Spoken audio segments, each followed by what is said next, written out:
could just not gonna care. He's just gonna hear the worst possible things. As usual, jumped in halfway through a Steve and I conversation. Welcome, everybody. Thank you so much for joining us. Yeah, so there is a bunch of you all here. I don't know whether I'm going to go through a lot of comments. I'll try and keep my eye on them as we're doing this. But I've got a special guest here today. Welcome, Steve Donahue from, you guys know Steve. Like, come on. And you also know how we get together. You could tell from the way this stream started. We were cracking each other up before we started, before we went live. So. I needed the laugh because, as usual, my computer decided to give me fits. So, hi, everybody. Thank you all so much. I know I'm going to want all of the new books. I have no self-control. I hear you, Emily. I hear you. Emily, you can moderate that. In this live stream, if there's a book that both Sarah and I are saying, ooh, then put that on your list. Yeah. That won't be every book. Put that on your list. That has the 2 thumbs up seal of approval. Ingenious. Very good. Yeah. So that just goes for everybody. Okay. That's our buy now, Add to I wonder cart. how many of those there'll be. Oh, I'm interested. Keep track in the comments if anyone is interested. So I'm going to share my screen here, and hopefully my computer doesn't blow up on me. And so then that way we can all look at the books together. Here we go. Share. And add. Look at that.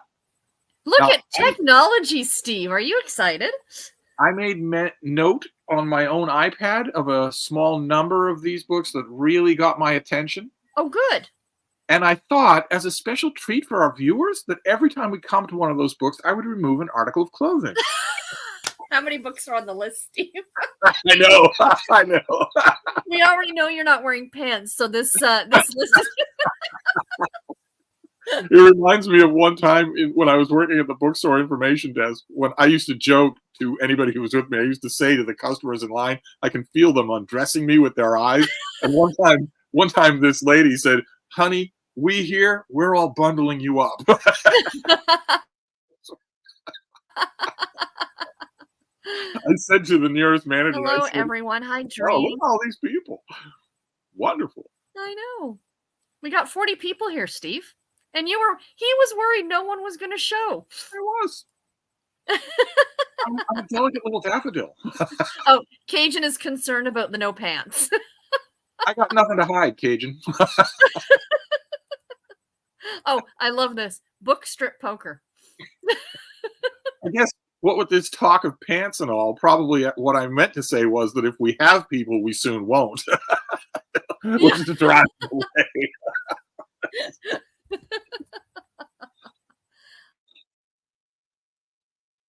Oh, hilarious. So we're going to go through the November releases.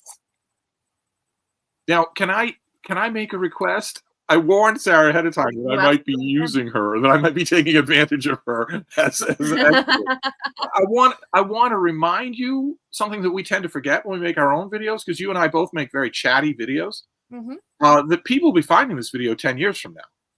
Yes. So even though the people in the chat already know, would you mind giving just a 30-second thumbnail of what a Harlequin category romance is? What is it that we're actually looking at here? Of course. So category romance is essentially as it sounds. It's a category. They're the ones that you find in your, 10 years from now, who knows if they're still going to be around, but they're the ones that you would find in your Walmart or your Target or, at the checkout line in your grocery store. Harlequin is the most synonymous. Years and years ago, there were lots of other companies that did them. There was Love Swept. There was a whole bunch of different, your Signet Regency romances that you love so much, Steve. Those were category. So essentially category just means that these books, so for example, the ones up on your screen right now, these are the desire novels. So clearly you can see from the covers, they're similar type books. They all have that yellow kind of like diamond shape in the upper corner. It says desire. So from looking at these, they're from the same line. And the desire line, let me just get it up here. It says What's it say? Be transported to the luxurious worlds of American tycoons, ranchers, and family dynasties. So you know that those are the kind of books you're going to get. As we go through these, we're going to go line by line for the books coming out in November. You're going to see sweet romances. You're going to see medical romances. You're going to see historical romances. So as I say, if you like romance books, there is a category line for you. I guarantee it. There's something for every, unless it's paranormal. Paranormal, for some reason, isn't having a thing right now in category. Once upon a time, though, right? I think it's due, if you want my honest opinion.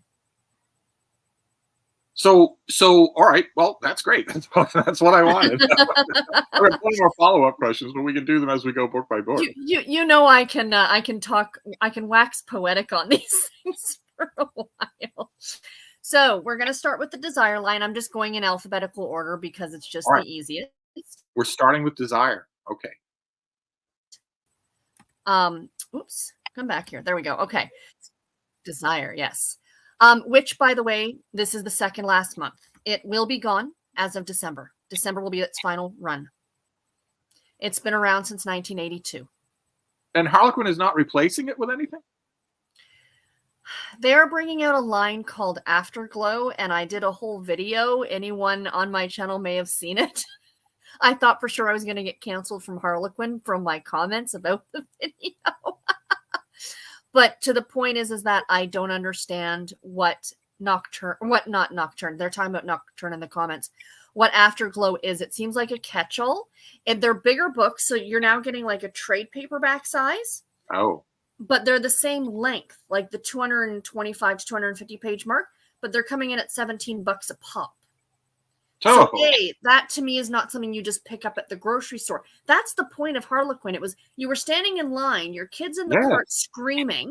You look over and go, "Oh, that looks like fun," and you put it in and add it to your list, right? Like add it to your checkout. What are they thinking? I don't. But I can tell you when that video went up, and I can't name names, but I had some very well-known authors reach out to me after I put up that video, thanking me for saying what I said. Okay, well, so again, for viewers 10 years from now, what is the description of Harlequin Desire? So Harlequin what are you getting when you get that? Yep, you're getting spicier books. You're getting very, very well-to-do people, like very rich ranchers, multi-billionaires, you know, that kind of very dynasty type lifestyle. But they're majority set in North America. They're North American settings. They're not. Once we get to the Presents novels, we'll talk about those. The Presents novels are very similar, but tend to be set like in some random European country or, you know, on a yacht in the middle of the Mediterranean. You know what I mean? So, yeah, these are more US based. And that's my personal feeling as to why they might have let it go. Because, of course, Harlequin isn't just here in North America. In the UK, they're Mills and Boon. So they do translate across the pond. So people in the UK might not be interested to read about ranchers in Montana, very wealthy ranchers in Montana. I don't know why not, because they're fantastic, but you know. That almost sounds like America is not the center of the world.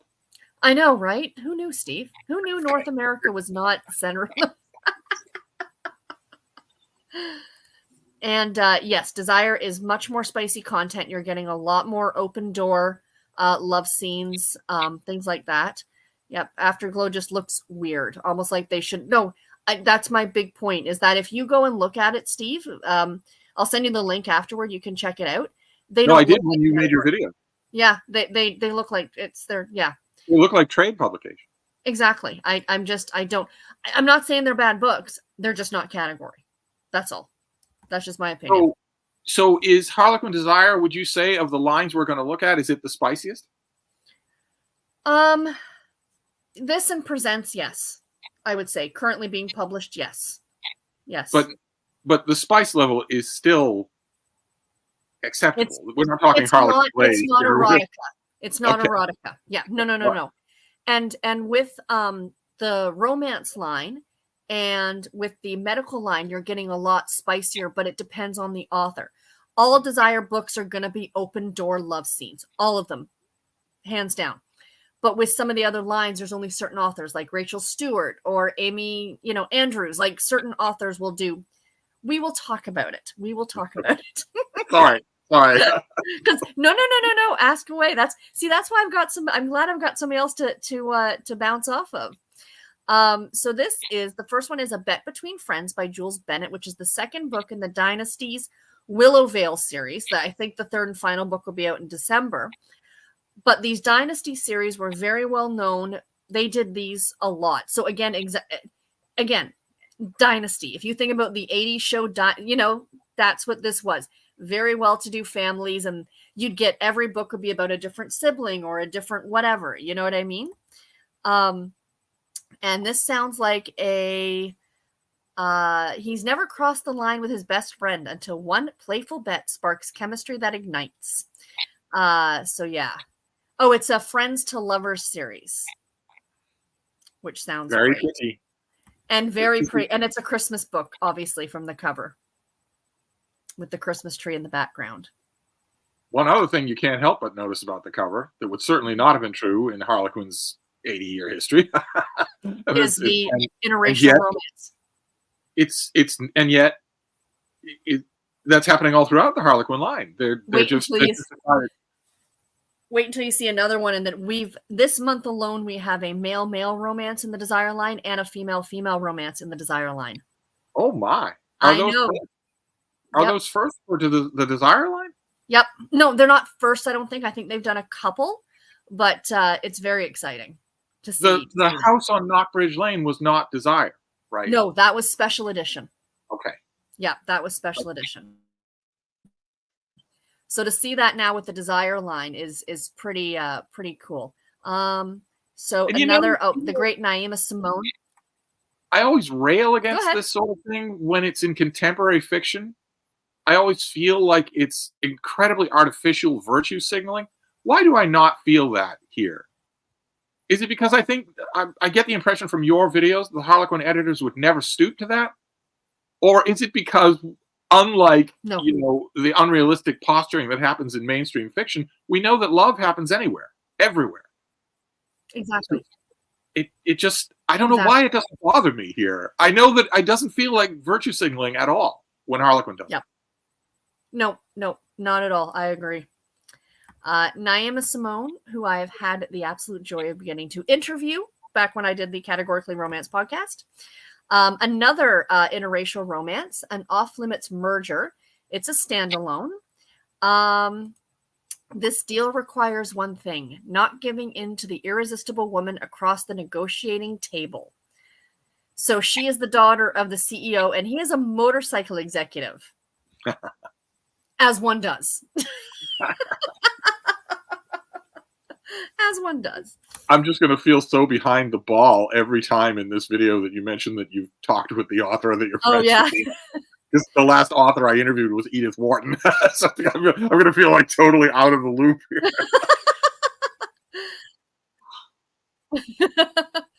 Another great author, now I have not talked to her, but I'm a big fan, is One Steamy Night by Brenda Jackson. Brenda Jackson's a staple. She does a lot of single title books as well, like outside of the category romance line. And this is her big series, The Westmorelands. This series has been going on for 15 years at least. Wow. So this is the legacy offshot. It's book number 6. They are all about ranchers and what have you. His plan for seduction went perfectly until he asked her to marry him. Well, you don't do that, Steve. It just ruined it with marriage, right? Yeah. That was your mistake right there. And just to mention, for Desire, they've been doing this all year. They are releasing these 2-in-1 volumes. So if you want to buy them in print at your local store, you cannot buy the individual book. You're actually buying 2-in-1. But they did that because they were ending it this year. But okay. Yeah. And they did that for the ebooks as well. So you can buy a 2-in-1. So you can get the One Steamy Night and the Off Limits merger as an ebook together, or you can just buy them separately. So now, for the viewers out there who are watching, I've had the impression sometimes from you. I mean, Brenda Jackson has massive mainstream romance crossover potential. Huge. I've got the impression from your videos that a lot of these authors that have that mainstream audience will still do categories because they love the group. They love the 100%. editorial atmosphere. 100%. So we shouldn't be looking at these things as beginners exercises. Oh God, no. I mean, Okay. who was it that we talked to? Somebody, I can't remember the author, but was making a comment where these are quote unquote easier to write. You're given a specific page length. You're given a specific, it's got to have these beats in it, and if you just need Maisie Yates, I think it was, and you just kind of need a break, not a break in saying that these are easy to write, but you know what I mean. Oh, yes. Yeah. Right? Instead of writing some big, complex family story, these are just they're fantastic, and I love them. Yeah, they're more structured. Everybody loves them. Than a mainstream Here's our romance. male interracial romance. Look at that. Oh, 10 years you've got ago, to stay within a certain structure. No, never happened. Never happened. By Laquette, who I've also interviewed. She is delightful. Secret Heir for Christmas. Fame cost him his first love. An unassuming man next door may be his second chance at happiness until his wealthy family puts them back in the spotlight. Laquette stuns in this holiday romance, the latest in her Devereaux Inc. series.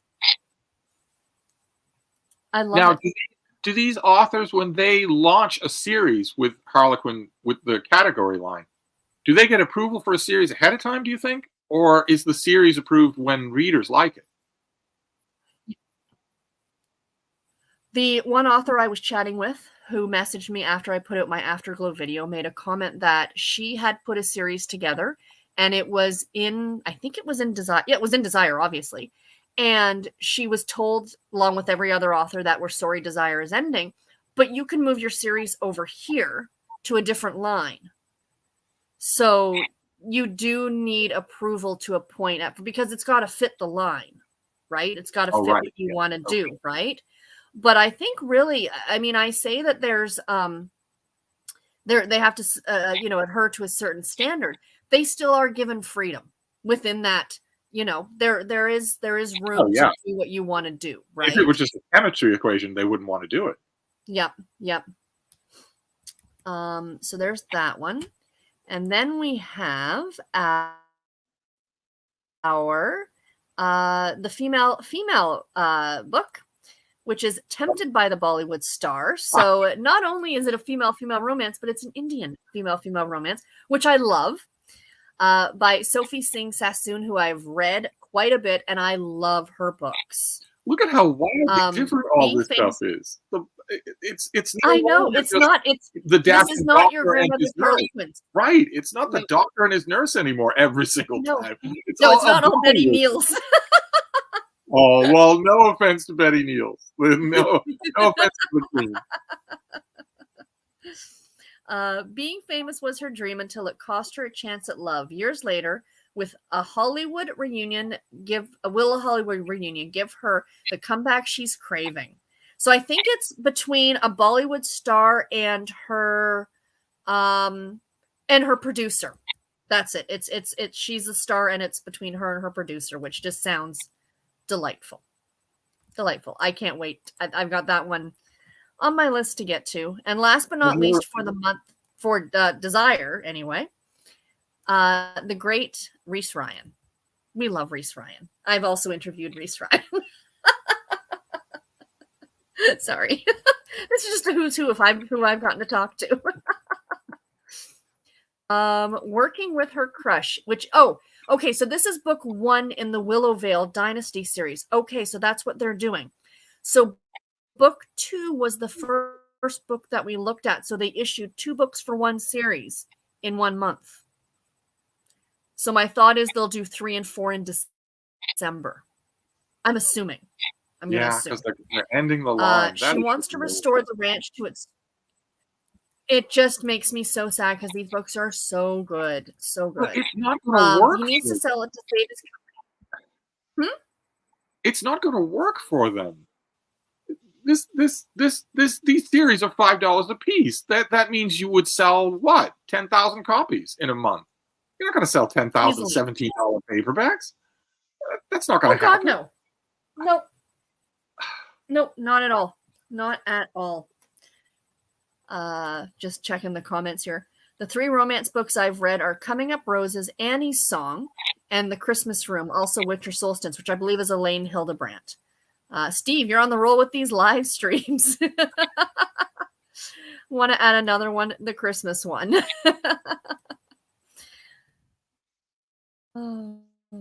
So what have we got next here? Oh, the Heartwarming line. Okay, so the very much opposite of the Desire line is Heartwarming.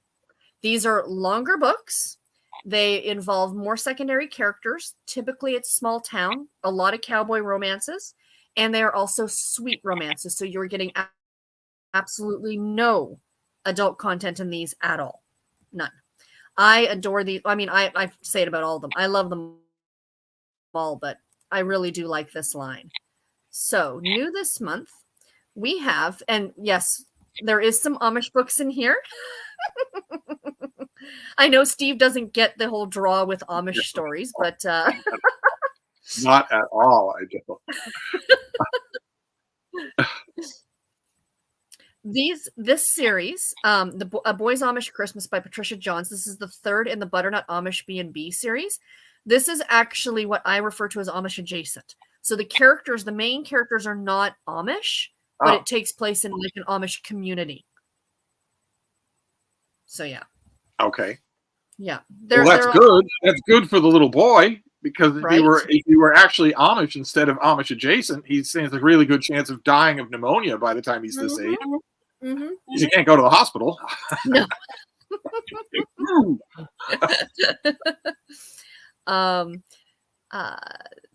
Okay. Brent Rockwell is looking forward to a peaceful Christmas retreat with his young nephew until they're snowed in at an Amish bed and breakfast with tenacious journalist Emil. Though Brett is determined to avoid publicity, her charms melt away his reservations. And Brett lets slip a shocking truth, a story that could make her career. So yeah, looks really cute. I love her. She writes some really great books. A Family for Thanksgiving, which is the 2nd book in A Ranch to Call Home by M.K. Stelmach, who I believe is a Canadian author, if I'm remembering correctly. I'm surprised this is the first Thanksgiving book we're seeing. They have nothing in common except an orphan girl. We typically see a lot of them in the Heartwarming line. They usually bring out one a year, like a Thanksgiving book every year. They really do try to do seasonal books. Like they had one earlier this year for the 4th of July. So you tend to see the more seasonal books with these ones. But yeah, this one, when Natalia Guerin's brother dies suddenly, she vows to do what's best for Sadie, her niece, even if that means working with Sadie's uncle, ranch hand Brock Holloway. So obviously it's going to be, they both are going to try and get custody of the little girl. So that's a staple. That's a staple in romance. Wish my name were Brock. Right? I knew a guy in high school named Brock. He was a bit of a jerk. So no, you don't want your name to be Brock. And A Christmas one by Carrie Lynn Webb. His Christmas Cowgirl, the 5th book in the 3 Springs, Texas series. She needs a winning horse to fulfill her rodeo champion dream, and an equestrian trainer agrees to help her. So he's the trainer and she's the cowgirl. So that's cool. You don't see that very often. Now, in your experience in category romances, do readers need to worry about that 5th in a series part, or are these largely standalones? I know that there are people out there who are going to twitch as soon as I say this, but no, you can completely read them out of order. Life is too short to read unless you're reading Harry Potter or Lord of the Rings. You can read this stuff out of order. It's just when you read it, you're going to meet characters that probably came out in earlier books. Right.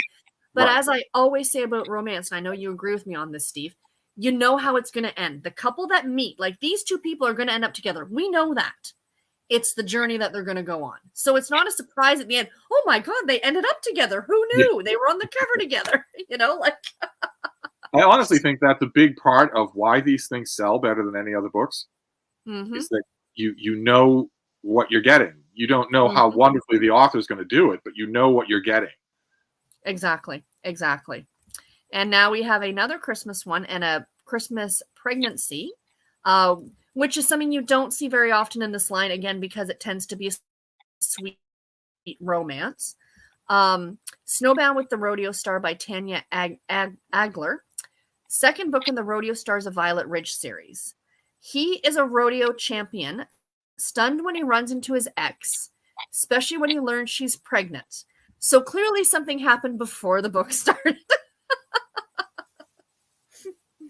So that'll do it. I'm not the biggest fan of, to be honest, of the secret baby or the I wasn't going to tell you about the pregnancy type stories, because you've got to have a really good reason for not telling that other person. And there never is one. No. The reasons in the books are never good. No. Unless you're being beaten by that person, it's not a good reason, which would not be the case in these books, right? Yeah. So. I've only encountered it a couple of times, but the times when I've encountered it, I'm just screaming at the woman at the end of the book. I'm not a fan of that. Pretty much. Into Steve's very favorite line, we have historical. Steve's bread and butter. There are some great looking ones this month. Another kind of thing that we're starting to see now is a plus size character on the cover. The plot of this one sounded great. A Duke for the Wildflower's Revenge by Casey Dubois. Okay, so this is one that you've already looked at. Yes, this would be one of the ones on my list. Apparently, the chat has thumbs down the idea of taking off an article of clothing, so I'll just say that this is one of the ones on my list. Surrender to this spicy Regency romance. So the whole historical romance line, it depends really on the author how spicy you're going to get. There's no set. They can go very spicy like a Desire book, or they can keep it sweet. It's up to the author to make that decision. They are falling more spicy as lately I've noticed, because I think that's just the way romance is going in general. But, so yeah, this one looks super, super cute. At the party, work with Vane to execute a fitting revenge while not in any way falling for her commitment-shy accomplice. That looks so cute. This one is the one I am excited about. I love at Christmas time when they do these what do you call them? Like a bind up or whatever? Not a bind up. 2 little novellas in one book. Yeah, and not a Regency. I just think they're so much fun. A Gilded Age Christmas by Amanda McCabe and Lori Robinson. Yeah, and it's gilded, right? They used to do 2 of these a year. One used to be Regency and one used to be Western. But then they took away the Western line. Like the Western historicals, which made me sad. But I'm glad we're seeing Victorian and Gilded Age and things like that. So this one's on my list because I am a huge fan of Lori Robinson. I love her books. So I love the cover of that book too. I know sometimes the outfits and such are not 100% accurate. No, I'm holding my tongue. I'm being good. I know. But, I look at the haircuts and the facial hair and I'm like, I don't think that would be a thing. Or on one of these covers, yeah, there we go, the hat. You could just don't look at the hat. Yeah. Yeah. Stay away from the hat. Becoming the Earl's Convenient Wife by Louise Allen. She has been writing forever. This is another Regency romance. The friend she's loved is now the husband she must resist. Treated by her family as a maid, so when her childhood best friend reveals that he will inherit his fortune only if he marries immediately, she agrees to be his convenient countess. That's pretty much a staple in Regency romance, is it not? And you don't think that the historical line is going anywhere, do you? Oh God, no. It's over. Like again, not trying to drop names, but I have had the chance to talk to the editor of the historical line, and it is huge overseas. Like it's not as big here in North America. I think because it really does focus more on Regency, which is England, right?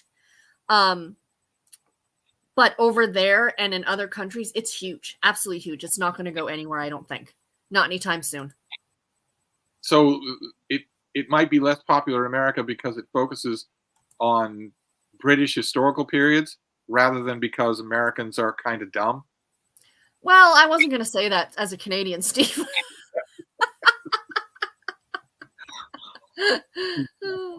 And then this is another big time period. It's not my favorite, to be honest, but this is medieval.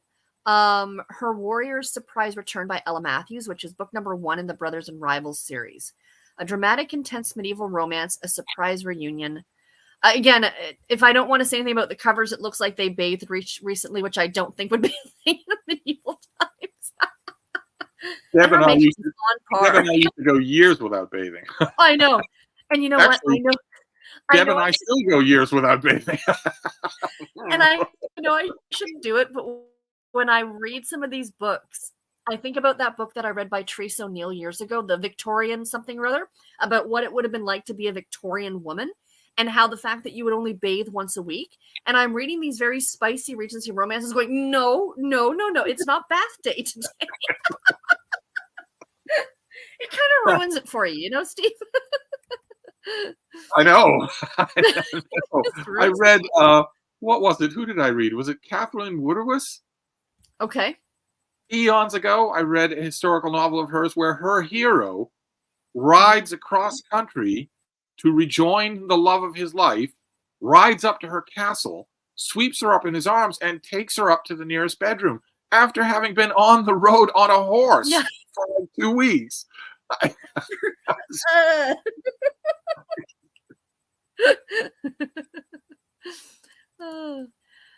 Mother, love that there's plus size characters. I agree completely. All the representation. Gilded Age Christmas sounds delightful. It does. Last year's Winter Solstice was my Christmas time book. Oh, nice.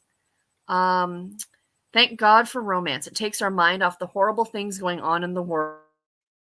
And Emily, amen. Not only could I not agree more, but also there's nothing wrong with that.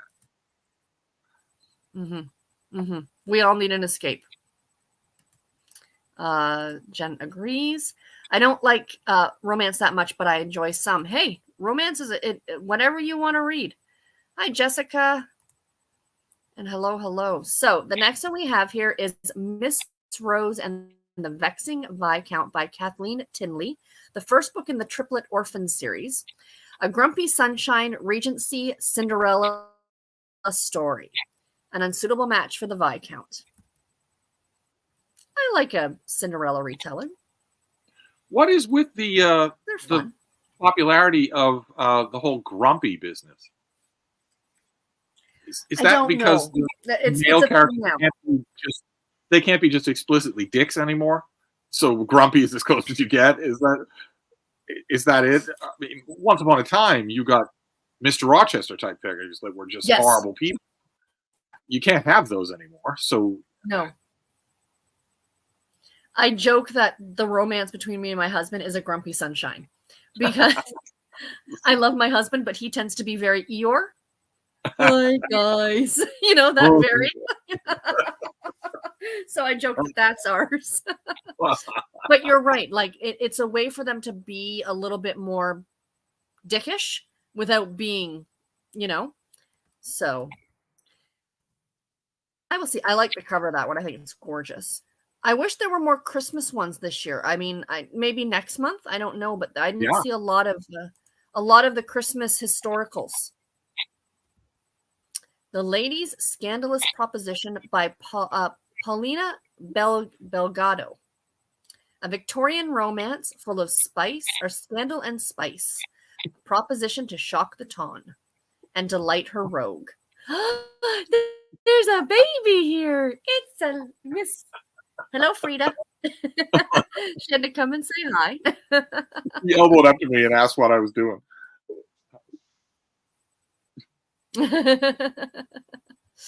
That's adorable. What do we got next? I think it is my favorite. Intrigue. I love the Intrigue books so much. So these are romantic suspense novels. And as I like to tell people, they are more suspense than romance. So while there is a romance in these stories, the driving plot is the mystery or the suspense or whatever it happens to be. So Some really good ones coming out this month. Some favorite authors of yours I know as well, Steve. Christmas Lights Killer, the first one, by Arbery Flowers, which is the second book in the Linleys of Law Enforcement series. I just finished today my first Arbery Flowers book, and it was fantastic. It was about a serial killer in Hawaii. So good. And this author is a gentleman, in case anyone did not know that. It's a man. Every single year, when my neighbors leave their Christmas lights up until Halloween or Valentine's Day, I want to become the Christmas lights killer.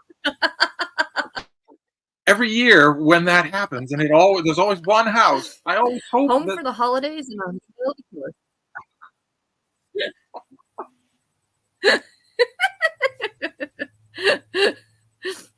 I love it. I love the cover of that too. Gorgeous. Gorgeous. Gorgeous.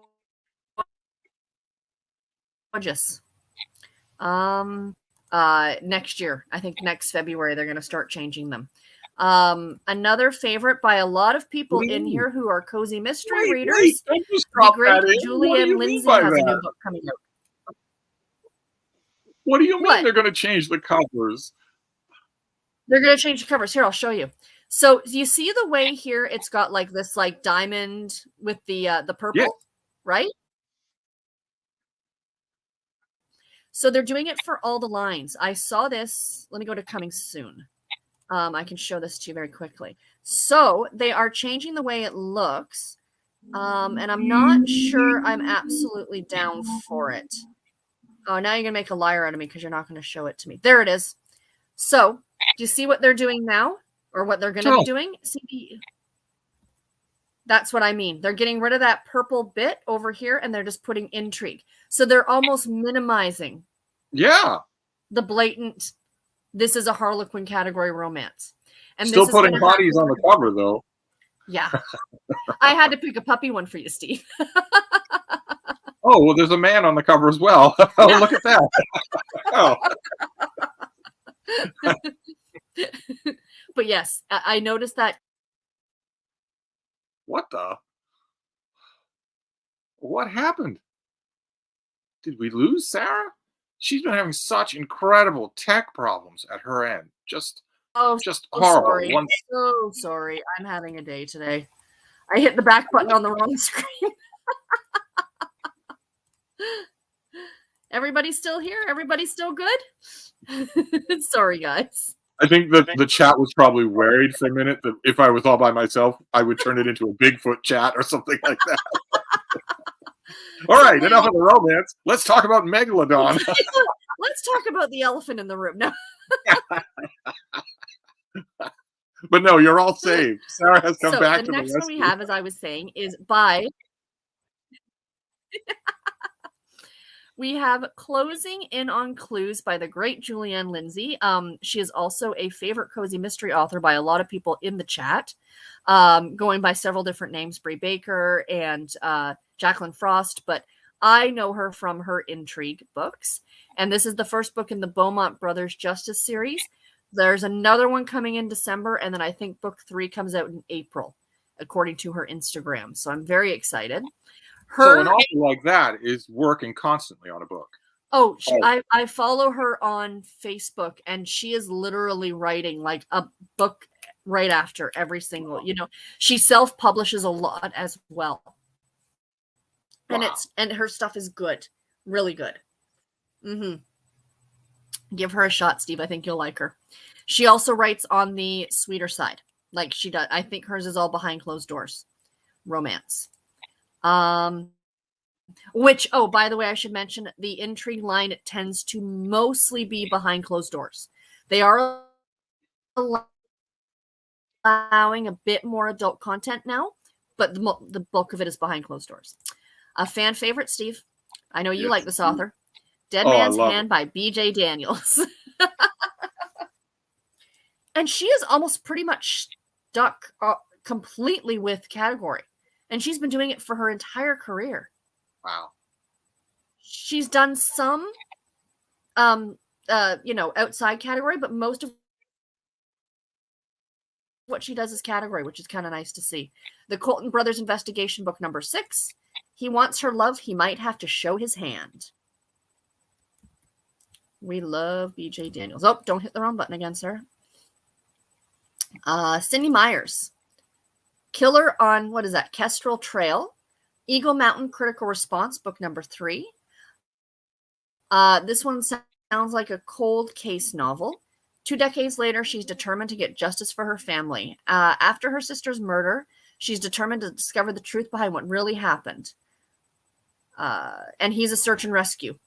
So, are we sure that her sister was murdered? Or was her sister as dumb as she is, standing at the edge of the cliff? Standing like that. I guess the final cell phone footage will tell everything. Oh my God, I slipped.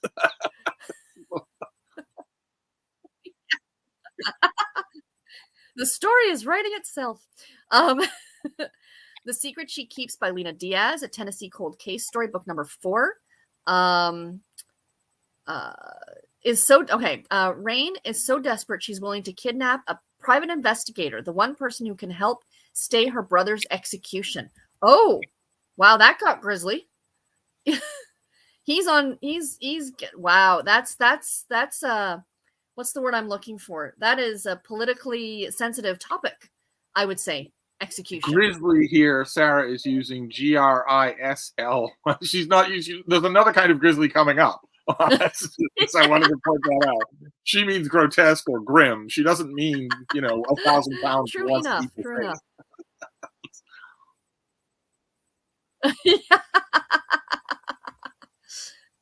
And Barb Hahn has a new one this month. Trouble in Texas, book 5 in the Cowboys of Cedar Creek series. I've read her. Barb Hahn has been doing these forever. She is fantastic. Yes, I've really enjoyed her books. She reminds me a lot of BJ Daniels. If you like BJ Daniels, you'll like Barb Hahn. Now, are we? And I think this is the one author Ollie read. This was Ollie's first author in Harlequin. Do we assume from that cover that the woman is a city slicker? Because she's not dressed for the country. I am assuming as much. Yeah, with her purse and her rancher Darren never imagined he'd see Reese again after all their years apart, especially not bound, gagged, and bleeding on his Texas land. And he's a widower. And the baby's back again. No. It's all about Frida. It's always all about Frida. Anyone who watches Steve's videos knows that. Medical romance. Now here's where you're going to get your doctor and nurse stories ebook. And the first one by Juliette Hyland, who I have interviewed as well because she's amazing.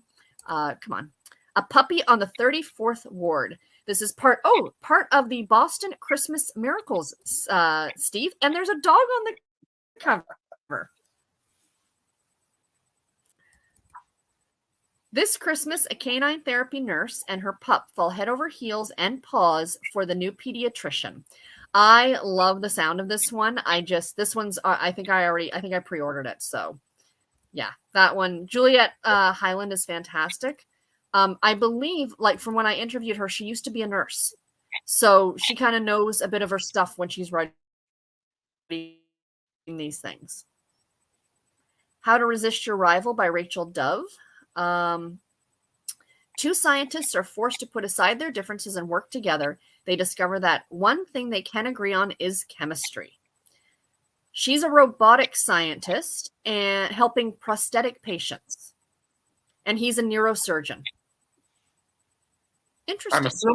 I'm assuming from the cover that he has a robot cut his hair. What's going on?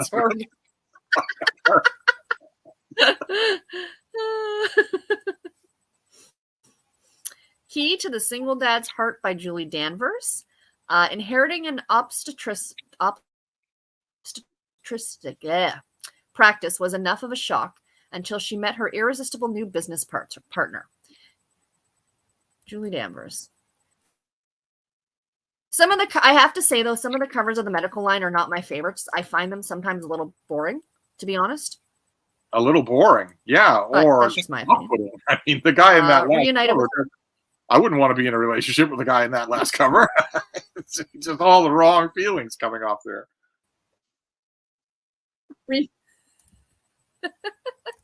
Reunited with her off-limits surgeon by Amy Rattan. Reunited with her first love, and their attraction is still electrifying.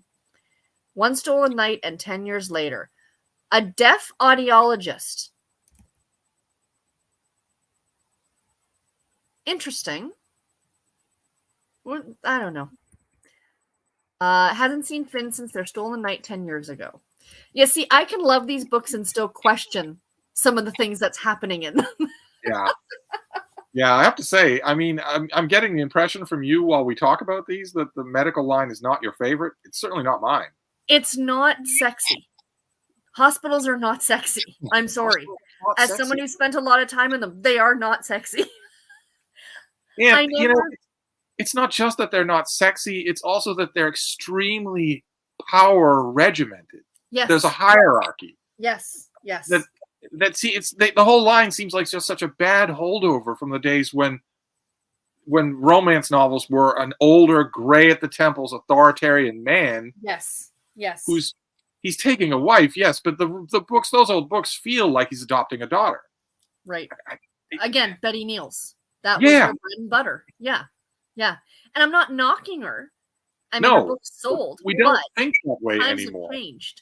Yes. And not only it's not just a question of fashion, it's also that we recognize how unhealthy that is. I don't know. We shouldn't. I don't want to bash the line. I'm sure that it has fans in the chat. No. You're starting to really see now. They're actually doing romances with veterinarians. So it's not just people medical. It's also veterinarians, which I'm really liking to see. So I think it's changing a little bit, but I know overseas these are really, really big books and people love them. Oh, wow. Yeah. Snowbound Christmas with the Italian Dock by Annie O'Neill, which is why you see a lot overseas and not in North America.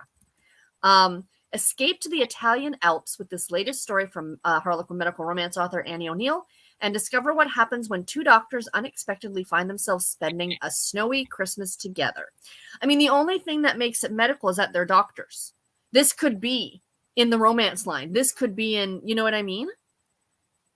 That's just my thought, is that maybe transfer some of these to different lines. So it's not just, you know what I mean? As I'm the first person to complain about them getting rid of desire, and I'm telling them what else to do. So here's the first book in the Boston Christmas Miracles, The Nurse's Holiday Swap. The snow is falling, but the heat is rising between an adventurous nurse and her gorgeous but brooding single dad boss. So again, there's that power dynamic you were saying, Steve, the doctor versus the nurse, right? Yeah, we get a lot of it in Harlequin Presents this month. Oh, yes. There are a lot of power differentials there, a lot more than I thought than usual. Which is why, again, Presents has never been a favorite line of mine either. But I mean, I don't mind it, but it's not my favorite. But so the thing I love about them are the cover designs. Oh my God, they're stunning. Every month, their covers, one after another, are just beautiful.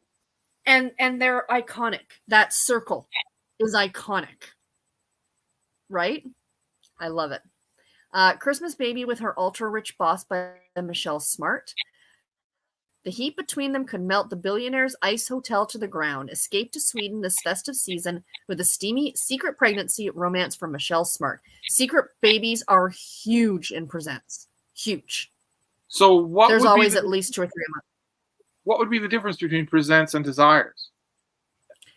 Presents takes place overseas. Okay. You see, they're not just North American settings. Like this one is, where did it say? Sweden. And they also tend to be more alpha male, like you're for sure getting alpha male characters. With Desire, sometimes you can get that whole grumpy sunshine thing. Right. But the standard for Presents is that alpha male, right? So that's what they're known for. Present seems like a natural place for Desire authors to go once Desire shuts down. Yes. Yes. And a lot of them, not a lot of them, but one for sure that I know about, Maisie Yates writes for both, or wrote for Desire and also writes for Presents.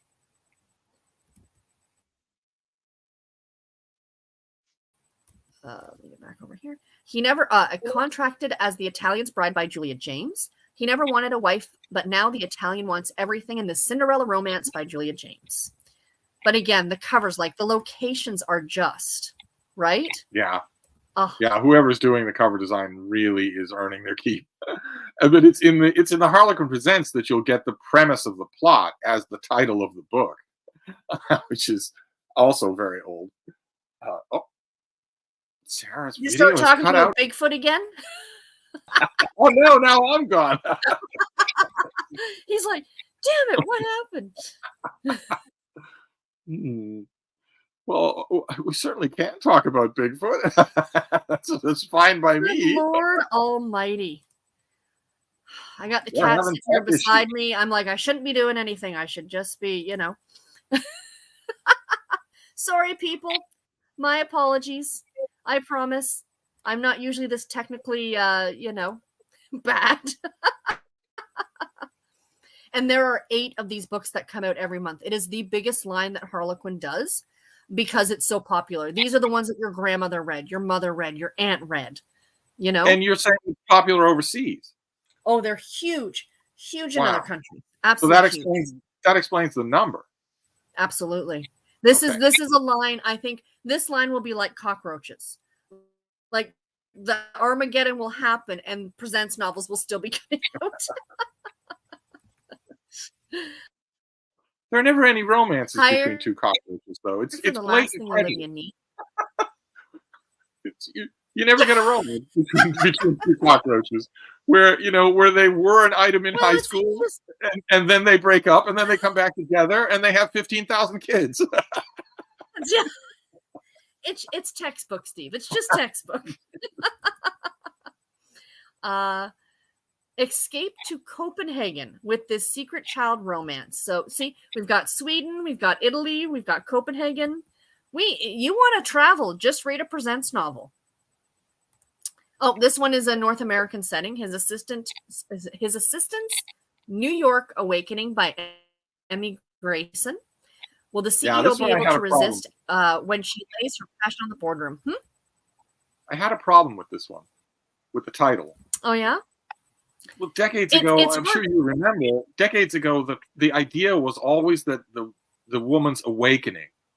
Yes. And that means, she was asleep until the man kisses her. And then she's herself. How many in the bad old days when the heroine would get abducted by a desert shape. Yes. And they would make love without her permission. And we would be told in book after book that awakened her. That experience awakened her. That couldn't get less healthy.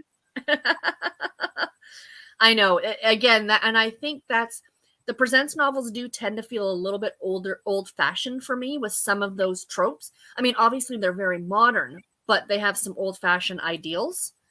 But yeah, no, believe me, I get exactly what you're talking about. Pregnant and Stolen by the Tycoon by Maya Blake. Look at these covers. They're just... He's brought her to his island to claim her and his heir. What island, or is it Hawaii? Oh, he's a tech guru, or tech genie. Does it say? No, it doesn't say what island. It's probably his own. He probably owns it. Probably in the Maldives. Oh, this one is just so pretty. The Christmas the Greek Claimed Her by Millie Adams. The mini series is From Destitute to Debutante. Marriage of convenience romance, burning with dangerously addictive drama and high stakes action. Beautiful. Absolutely gorgeous covers. And that was my other thing too, is that the Presents covers used to be stunning. They were some of my favorites. The Forbidden Princess He Craves by Lorraine Hall. Will she follow royal command or her deepest desires? Dive into this fairy tale of this Little Mermaid-inspired romance. Oh, I am very intrigued by that one. I love The Little Mermaid. Oh, when a mysterious stranger washes up on the castle shores, she's drawn to him. Oh, that sounds like fun. That sounds like fun. All right.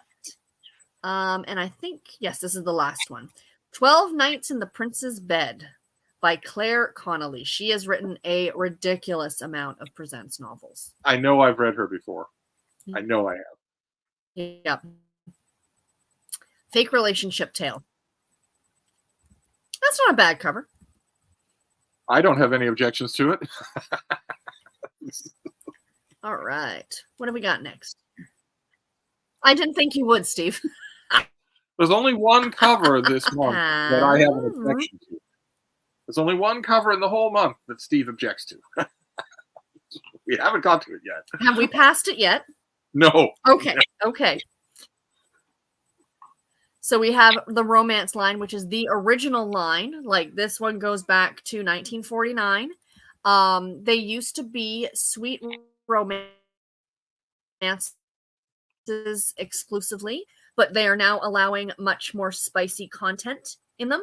But it does depend on the author. So you need to know the author to know whether or not, I kind of wish they didn't do that. I wish they would just let it be.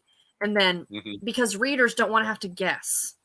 Right. Especially, you know what I mean? Like who might not enjoy the spicier content. Yeah, it's kind of odd that Harlequin doesn't put it some sort of a rating. Cinderella's Costa Rican. You would think that they would. You'd think that they would put some sort of a Scarlett Wilson's book. Or even on like if you get a Harlequin book in print, on the back of it, it will say like this is the romance line, and it gives you the little blurb of what the romance line is. But underneath that, it should tell you. It should say like explicit, or I mean, I get it's to everyone's taste how explicit, but sweet and spicy are very much two different things, right? So. Holiday adventure to Costa Rican rainforest wasn't supposed to involve falling for the closed-off but incredibly gorgeous resort owner. 50th book for Harlequin. Good for her. Wow. That is fantastic. Absolutely fantastic. We have Hawaiian Nights with the Best Man by Cara Coulter. Blossoms and Bliss Weddings, book number 2. Being stranded on a secluded Hawaiian island with the best man wasn't how Bliss expected her sister's wedding to end. Well, it never is. I wonder what determines the decision for some of these covers to have just one person, just the man on the cover. I wonder what determines that. Yeah, or just the woman. Yeah. Yeah. I know, that's a good question. Let's see here. What have we got next? Mistletoe Magic in Tahiti. Again, I mean, it's a Christmas book, but it does not feel Christmas to me at all. By Candy Shepard. Spending Christmas in Paradise takes an unexpected turn when Sienna meets a scorching hot billionaire and his adorable daughter. As one does when they're on holiday. And the last one for this month is The Christmas That Changed Everything by Faye Acapego. I'm not sure how to say her name. I'm sorry. Forced to work together, can they unwrap their guarded hearts and give them to someone special? It's her debut novel. So it's this author's debut novel. So good for this author. Yay. Good for her. Well done. Wow. Well done. Mm-hmm. Present stories. They are pure fantasy. I agree. The present stories are absolute fantasy. Veronica loves Josh Wood. Yeah, Josh Wood's a great author. Love the Costa Rican setting. Hello, Sandra. Welcome. And Coco's asking, do you like Winter Solstice? I have not read it. I have not read that one yet by Elaine Hildebrand. So what do we got next? We're getting closer to the end, friends. We got the romantic suspense line. So as I mentioned for Intrigue, romantic suspense puts the romance first, and the actual mystery is like, yeah, and we're solving this murderer. We're trying to find a murderer. Bodyguard Most Wanted by Kathleen Cabrera, the first book in the Price Security series. Her job was to keep him alive, not to fall in love.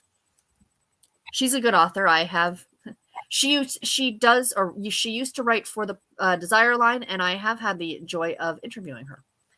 The Coltons are a huge, huge staple in the romantic suspense line. They've been around for 20 years, these books, so they're a lot of fun. Colton's Montana Hideaway by Justine Davis. The Coltons of New York, book 10. Doesn't look like they're in New York. She went undercover to escape a killer and attracted another. These are really, really there's some that I've read that involve car chases, and they're really if you want that action movie feel, these are the ones that you want to read for sure. Although I have to say, if I were a teenager in the Colton family, I'd be begging anybody else in the world to adopt me. I don't want to be part of this family. That's a moment's rest. Yeah. Bad things happen. Yeah. Can I be a Smith? What the Well stated, Steve. Well stated. We have Her Secret Protector by Bonnie Vanek, book 4 in the SOS Agency. To find her attacker, he must stay in the shadows. Oh my gosh. Assigned to protect sea turtle biologist from a dangerous stalker. I love the jobs now, for the characters are getting to be a lot. It's fun. It's not just, he's a billionaire and, blah, blah, blah, right? Oh, sea absolutely. Turtle biologist. It's no longer that he is a frosty, oblivious, middle-aged billionaire and she's his secretary. It's no longer that. You don't have to just expect that. Exactly.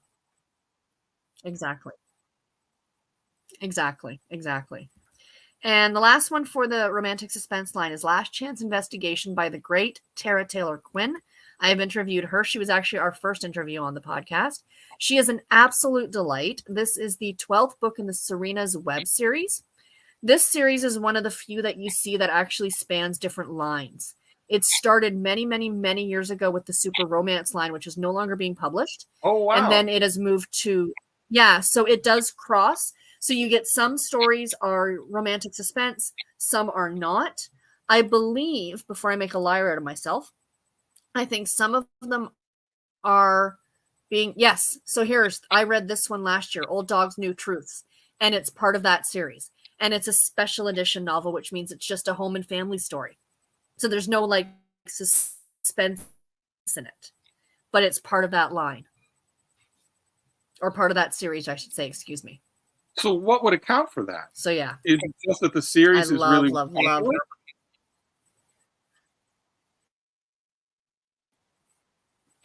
You know what? She's been writing for Harlequin for over 20 years, and I pretty much am sure she just says, I want to do this, and they say, okay. If she wants to write a book for this line, but it's not suspenseful enough, I'm just going to put it over here instead. No problem. You do what you want. She is fantastic. Special edition. This is my favorite line, to be completely honest. I love it so much. Gorgeous. The covers on these are just... First one we have is Holiday at Mistletoe Cottage by Nancy Robards Thompson, the second book in the McFadden's of Tinsley Cove series. I just finished book 1 last week, and I really, really loved it. It's a really cute small town about a real estate family empire, but in this small town in the Carolinas. Really cute. Love, love, love. We have got The Mavericks Holiday Delivery by Christy Jeffries. Talk about a long-running series. The Montana Mavericks has been around forever. Another probably 20-year-long series. The one thing I have found out is there are currently 6 books every month being published in special edition. In January or February, it's going down to 4 books a month. And they are going to do a separate line of the Montana Mavericks. So just Montana Maverick books are going to be published separately outside of the special edition line. I don't know why they're doing that. I'm wondering if it's to give them more freedom, to make the books longer, to make them, do you know what I mean? Give them more freedom for the stories themselves. Surely that means that the series, that you would only do that if the series were popular. The only way. It's hugely popular. Absolutely hugely popular. The Rancher's Christmas Star by Stella Bagwell, part of the Men of the West series, book number 53. More Christmas. Very, very.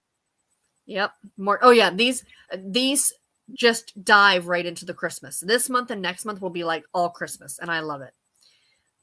Maybe she'll believe in love again if he's the shepherd of her heart. Let's see. And we have a female romance. The Vet's Shelter Surprise by Elle Douglas. So I believe, they are, one's a veterinarian and she's a PR person helping the vets practice. But yeah. Another female. Always enjoyable to read. Their Convenient Christmas Engagement by Catherine Mann, book 7 in the Top Dog Dude Ranch series. I have read another one in this series, and it's really, really good. I like Catherine Mann quite a lot. And there's another little sexy puppy for you on the cover there, Steve. What else have we got here? Oh, yeah. Not a favorite cover because I'm not a kid person. When you get like these multiple children on the cover. Triplets Under the Tree by Melissa Sennett, book 13 in the Dawson Family Ranch series. 3 little angels are working their Christmas magic. Yeah, until it's poopy time. It's not magical anymore. Right. All we've got left now are the Love Inspired books. Right, exactly. Yeah. The Colton one sounds good. Yeah, you cannot go wrong with a Colton book. Veronica, Kathleen Cabrera is wonderful. I received an arc of Bodyguard Most Wanted from her, and it's an awesome read. Well, thank you for letting us know. I've never read a Colton book that I didn't like, but they are exhausting. I mean, you're a Colton and you just say, I'm going to the corner store for eggs. and no, you're not. You're getting shot at. Yes. Mother Sarah, in a Viola Shipman novel I read, it said it was published by Harlequin. Do you know if he writes for Harlequin? Shipman is Wade or something. Yeah. He's writing, I think, under his grandmother's name. No. So Harlequin is the publisher, and it's actually owned by HarperCollins. But within Harlequin, you get the category romance books, which are what these are. So it's not a category romance, but it is a Harlequin. Hello, Miss Frida. It's deciding to be more obvious here. I don't know why that is. That's okay. Is it almost time for bed, Frida? Hermione says they are putting a lot of Mills and Boon Harlequin on Kindle Unlimited recently, which I think is a really great move. Yes, I am noticing that as well, and it makes me really, really happy that you're seeing more of that on KU. Yeah, that gets them readers, right? Absolutely, it does. Absolutely. Because as we've discussed, Steve, these have a 1-month shelf life, right? So this book will be out for a month, but then it's gone into obscurity. Yet you can still buy it digitally, but people aren't going to be actively looking for it, right? Right. Whereas you put them on KU. Ooh, that is a smart move. Mm-hmm. Absolutely. Absolutely. Maybe it's because of the new podcast. It's focused on the Montana Mavericks. So maybe they're thinking of having a special line for just those kind of to coincide. Yeah, no, you're right. And I think they're really pushing the Montana Mavericks, like you said, with the podcast, which is delightful. If you have not listened to that podcast, check it out. It's really good.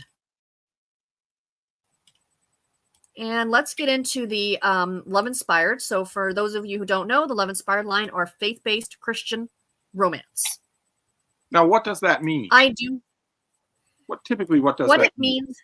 It means that essentially these have religious overtones. Like these are the characters go to church, they talk to God. Usually one of the characters is having a difficult time with their faith and they're trying to come. So not only is it a romance, but it's also them coming back to their faith a lot of these times as well. Does it cross the line though? Do these books ever feature miracles? No. You know what?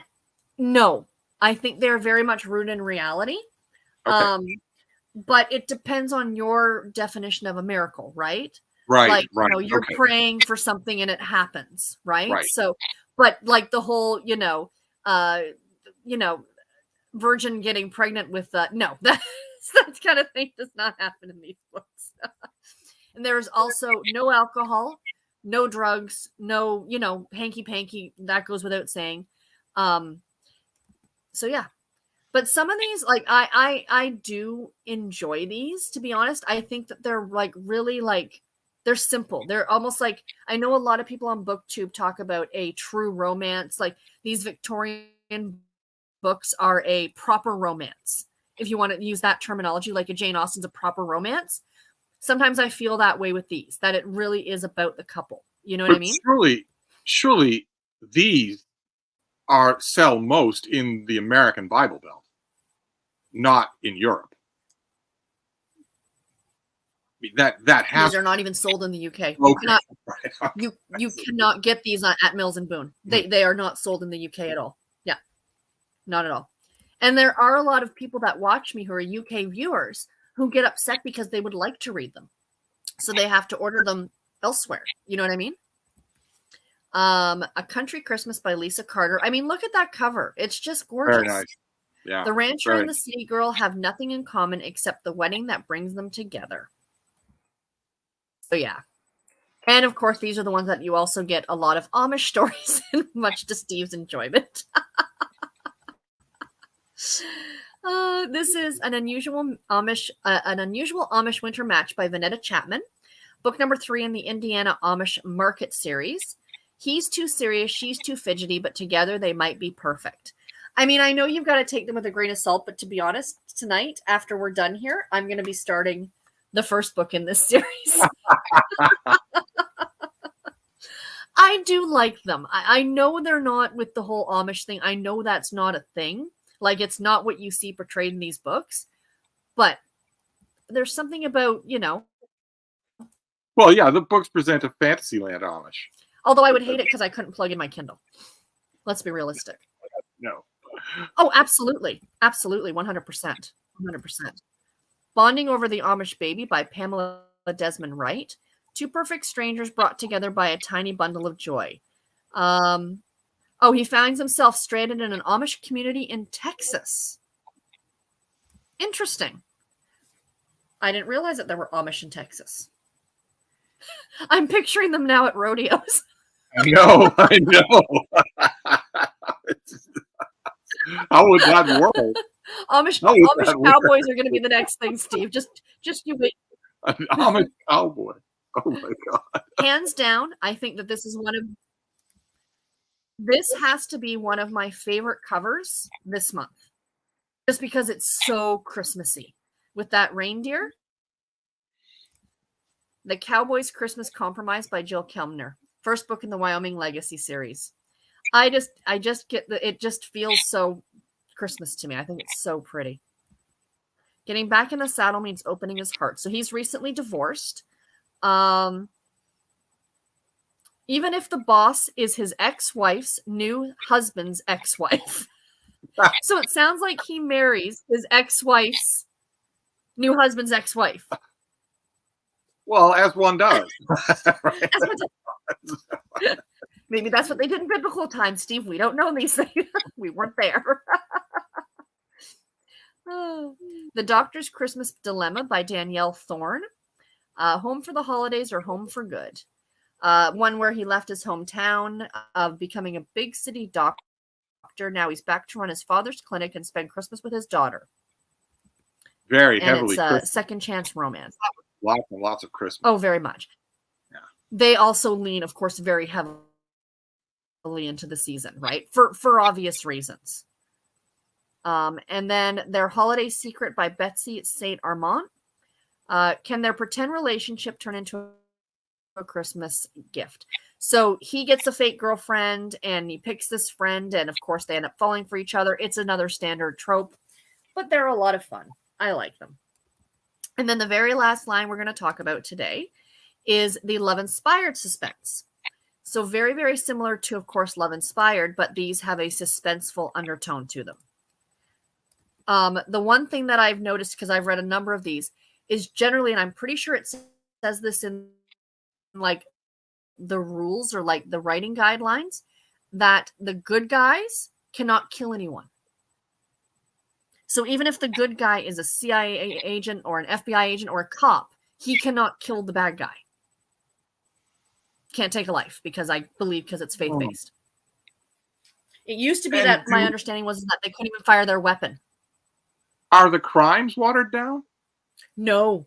Okay.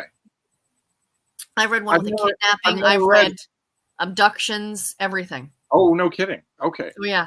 I've never read a love-inspired suspense, and this month has a cover that's making sure I'm never going to read a love-inspired suspense. We haven't got to it. Oh, all right. I'm interested to see now which one it is. I think I know which one it is. I'm almost certain I know which one it is. You gave it away a bit earlier, I think, Steve. Ransom Rescue by Katie Lee. Roads to Danger, book number 2. These tend to have very overarching covers. Like, you generally don't see the person on the cover. It's like a location or an animal of some kind. You mean like a puppy? But yeah, I do enjoy them, to be honest. Yeah, a cute little puppy. Absolutely a cute little puppy. These also lean heavily into the Christmas area. We have Silent Night Pursuit, another one by... Oh, I think... Okay, so this is sometimes what they do as well. They're popular ones. They will re-release them. So to see whether it's actually new or not. Yeah, because see... Okay, so they only bring out 6 books. These come out in the box sets. So not all of them are brand new for this month. Abducted at Christmas by Rhonda Stairs. Surviving the holidays with a kidnapper closing it. So that's what I mean. Children getting kidnapped, abduction, like the bad guys will murder somebody, but the good guys can't. Okay. Which is But what about an interesting choice. What about the faith element? Does that come into it at all? I mean, they are still love-inspired books. From whoever. Yeah. Oh no, I've read them that they're like trying to outrun a killer, and they're gonna take the time to pray. Oh, okay. Instead of running. I'm not trying to judge anyone of faith. That's not what I'm trying to do here. I'm just saying run. but again, crime scene conspiracy. It never happens that it's bravery and police work that solves things, right? It's not ever divine intervention. It doesn't cross that line. Okay. Correct. And some of them I do find a little bit unbelievable in the fact that, for example, there was one I was reading, and it was actually a canine book. It was one of the Brooklyn Canine series. And so they all work in this one Brooklyn police department, and it seemed like every single person who worked at that police department was Christian and was of faith. And like during their morning meeting, they would do a prayer. And I just thought, that's not realistic. Yeah. You would not see that that's just not a thing. Do you know what I mean? Yeah. I get for people who are heavy into their faith, how that would be good for them to read. It'd be comforting for them Absolutely, to read. it would be. Yeah. But I think in general, that would not have happened. Part of the American Bible Belt, you could not have a morning prayer at a workplace. No way. Oh, Lord. No. Not unless you're saying, oh, thank God it's Friday. What do we have next here? I think this is the cover that Steve dislikes. Deadly Yellowstone Secrets by, who's the author? Carrie Trumbo. So what is it? You just don't like the bear? Like, what's the situation? The only love-inspired part about this cover is that in the exact moment of this cover, you would be yelling, "Oh God." And then you would be pooping your pants. And then a minute later, you would be dying in a long, slow, agonizing process. Because that creature on the cover weighs 1,500 pounds. It has 9-inch long linoleum knives as nails. And it's always in a bad mood. Why did they put that creature on the cover? Yep. Why? Yep. I don't know. I think it's hilarious. But it's like someone's hunting bears. With a killer on her heels, she must trust Ranger Clint to safeguard her while searching for the poacher. Now, okay. Now, in a conventional thriller novel like that has that description, from a bad author, from a lazy author, you know that the conclusion of that book would be that the poacher would get killed by a bear. 100%. Yes. You know that it would happen. He might be wounded. He might be running from the good guy. He slumps against a tree, and the bear he was about to poach eats him instead. Yep. Is anything of that level of violence going to happen in one of these books? No, I don't think so. No. There, you know, like I said, like the good guys can't kill anybody. So I think they would even put that to being like the bear wouldn't kill anybody, you know? And I do find there are some, and again, I'm not mocking because I like these, but some of them you very much get that Scooby-Doo ending. Oh, it's Old Man Withers, you know? I would have gotten away with it too. But, you know, we should stress that we are not mocking that. Oh, God, no. Not a million years. There's no bad way to read. If you want to read in order to feel good, go right ahead. Go right ahead and do that. I will say to people, I love these. I'm not going to love this one. No. I don't know if I'm going to read that one, to be honest. And the last book for this month is... Oh, is it the last book? No, it's not. Oh, here it is. One with a better cover for you, Steve. Snowbound Escape by Dana Mentick. Book number 8 in the Pacific Northwest Canine Unit series. With a puppy. I like his little socks. Yes. Last winter. To rescue a witness, the canine team must escape the storm. I proposed to Frida last winter that she wear little booties like that, you know, because they protect the paws from rock salt and whatnot. Salt and stuff, yeah. I suggested that maybe we could get them and she could wear them, and she said the equivalent of "Don't make me hurt you." so they're not going to happen.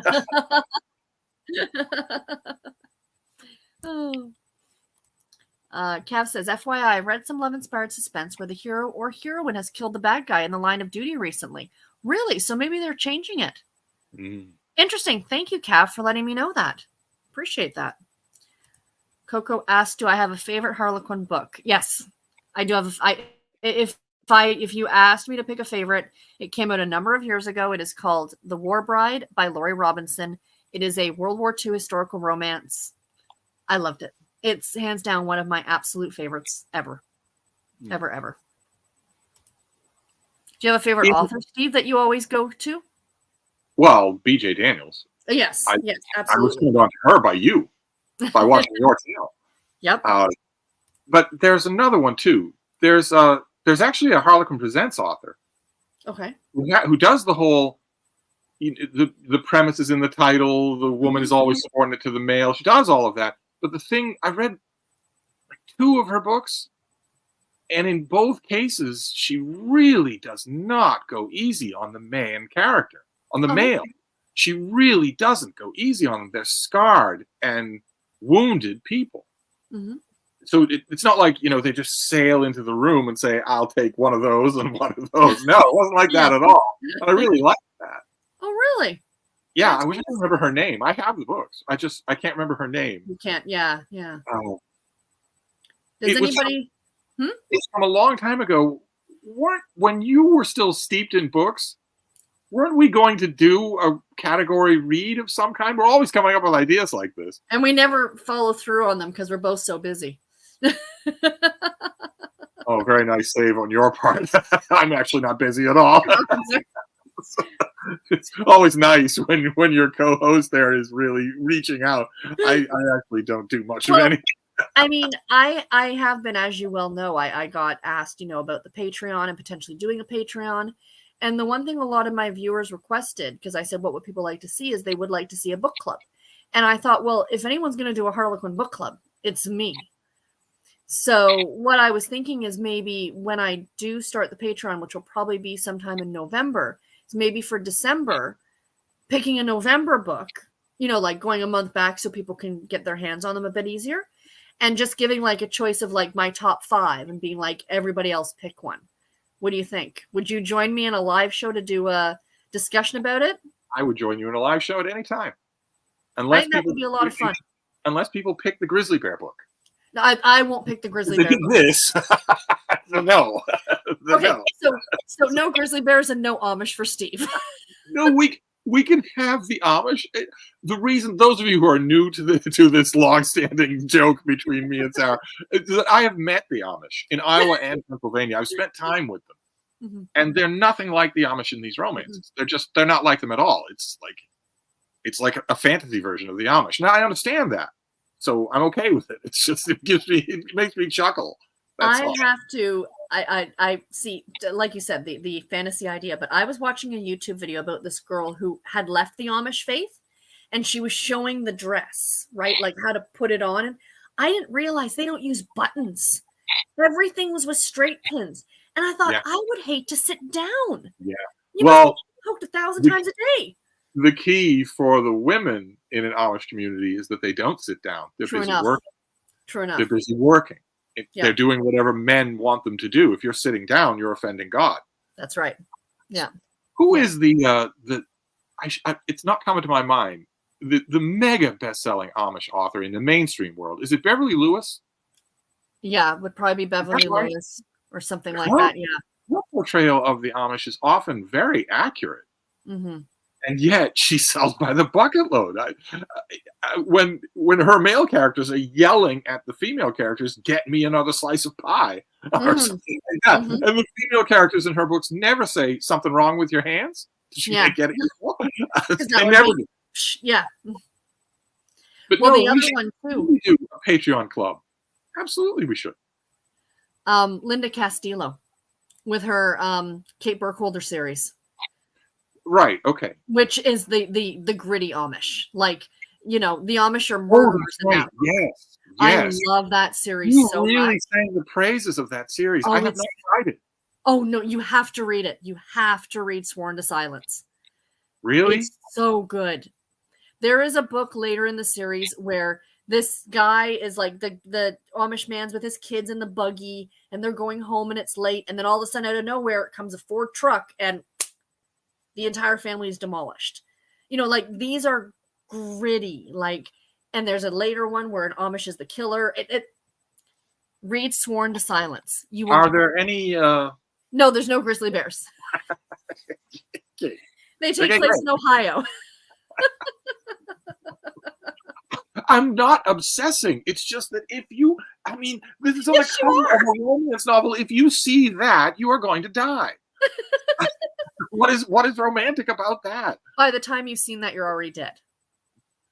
Let's be realistic. I shouldn't give. I can't believe I'm saying this, but I shouldn't give grizzly bears bad press because they often decide just to investigate and then leave. There was just recently, just the other day, somebody uploaded cell phone footage of waking up in the morning while camping, unzipping the tent. There's a big grizzly bear right there. And it attacked his tent. The film footage, it's just a few seconds long, but it's harrowing.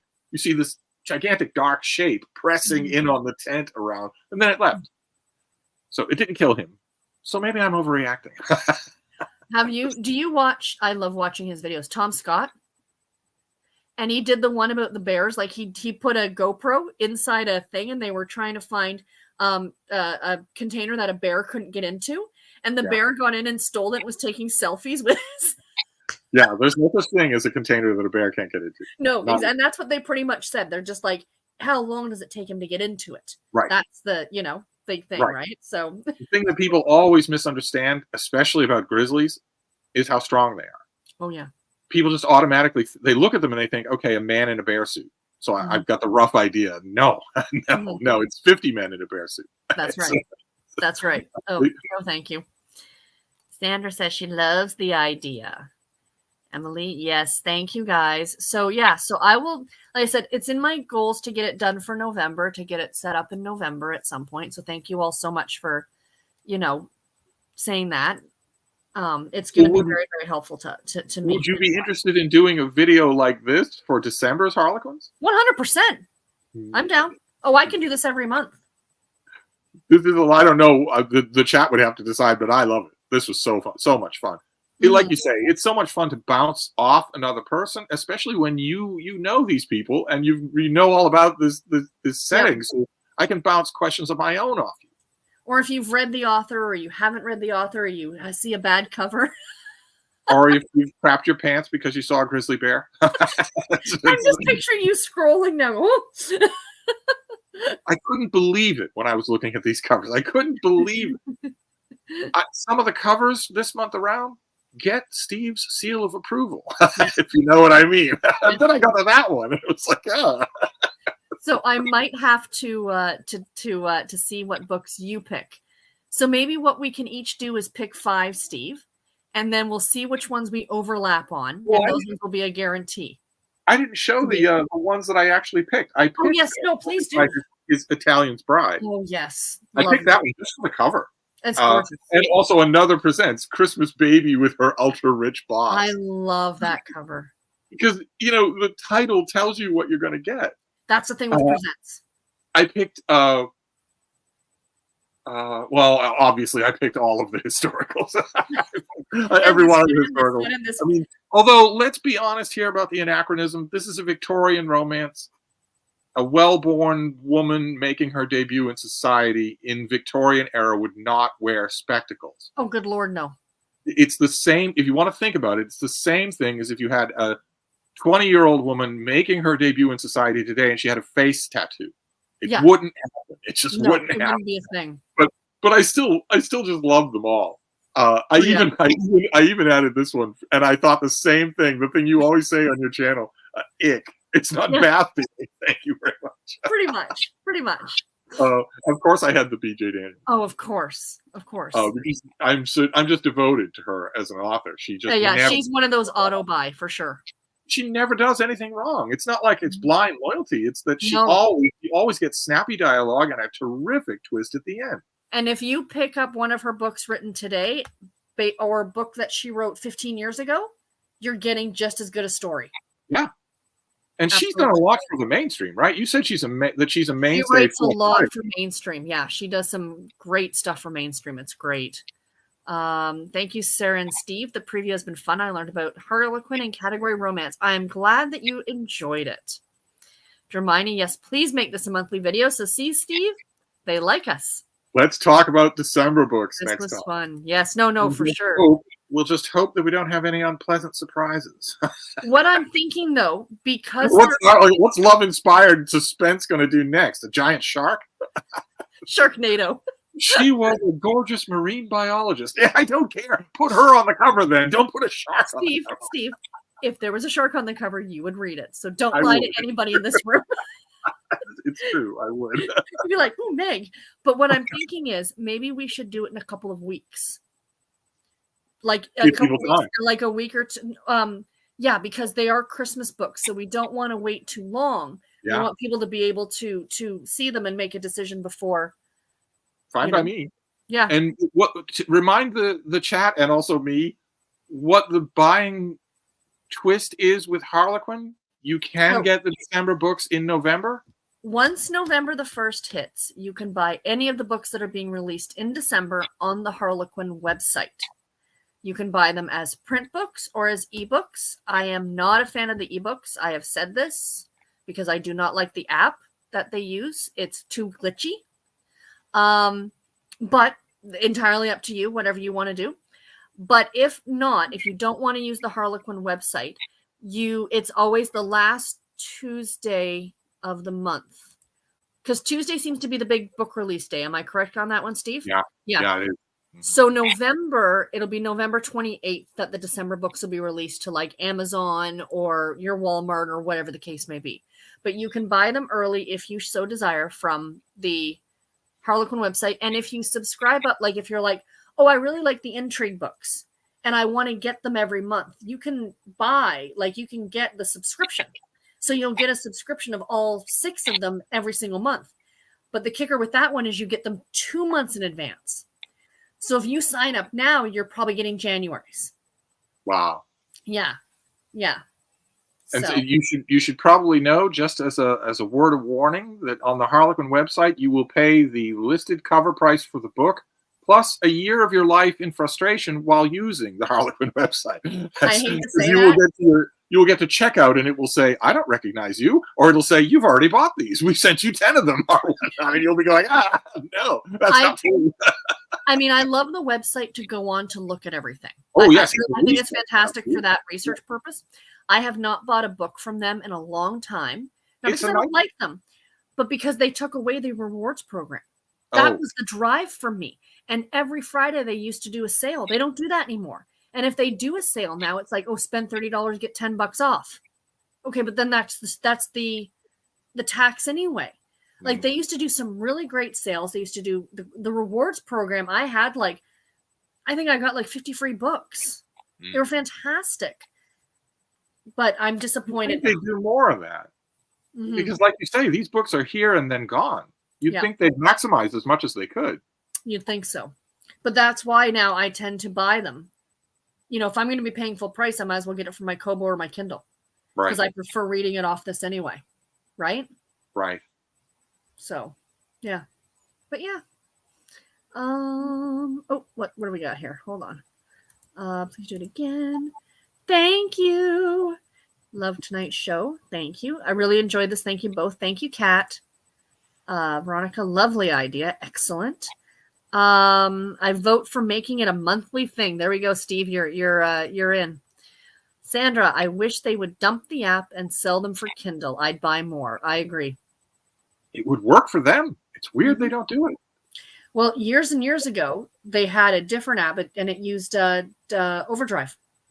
So you could sideload them into whatever device you wanted. You bought the book and you could download it and own it and put it wherever the hell you wanted. They got rid of that. Why? Why would they do that? My only thought is pirating. The whole app is glitchy. Why would they do that? I'm on the Harlequin Connections Facebook group, and it is complained about on a daily basis how much people dislike the app. Huh. It's that bad. Yeah, that's odd. I know. I wouldn't fix that. I mean, that's one person's weekend to fix that. But it's there was one weekend. Was it about 6 months ago? The app went down for the whole weekend. People went mental. Like, imagine you couldn't use any of your devices or read anything for a whole weekend, Steve. People were really upset, which is understandable.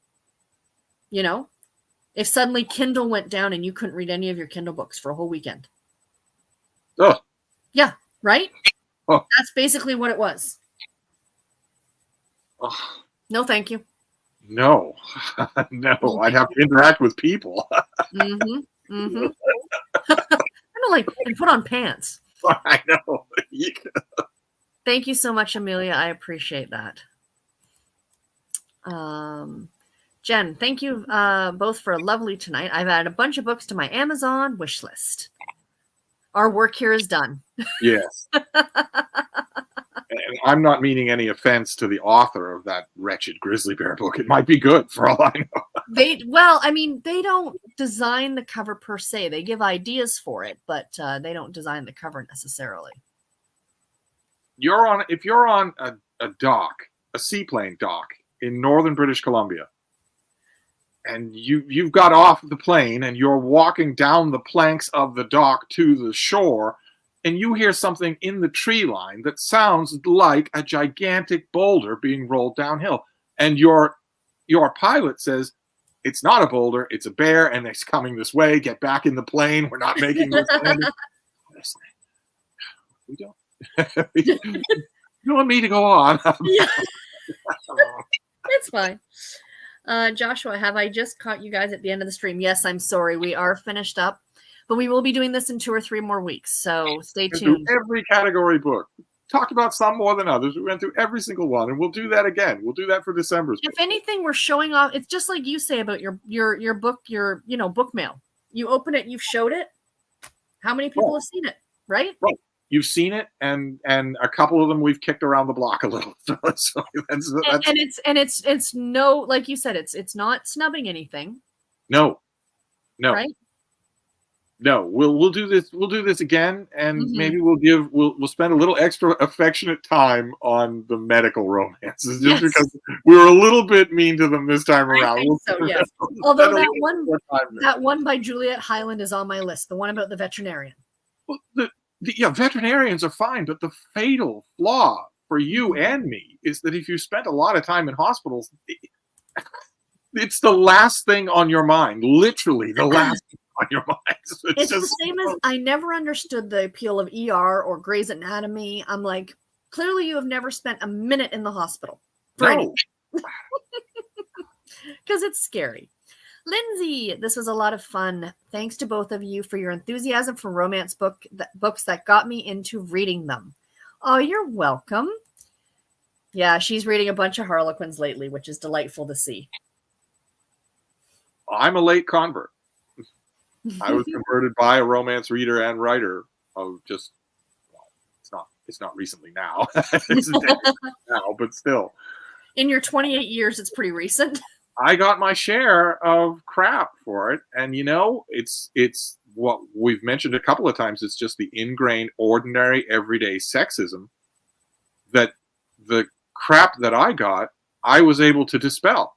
Mm-hmm. I was able to say, well, I read whatever I want to. Mm-hmm. Whereas the crap that a woman would get if she was seen in a business break room reading a romance might not even be voiced. The person would just think, oh, so she's stupid, and not even tell her.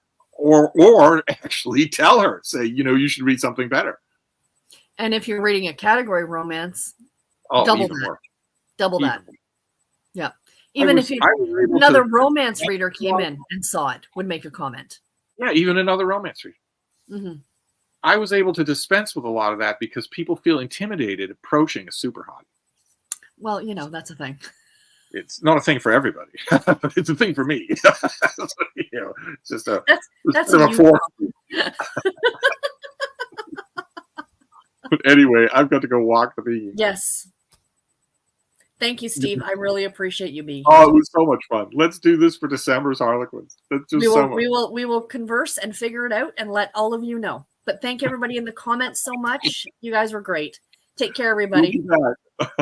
Thank you. Bye.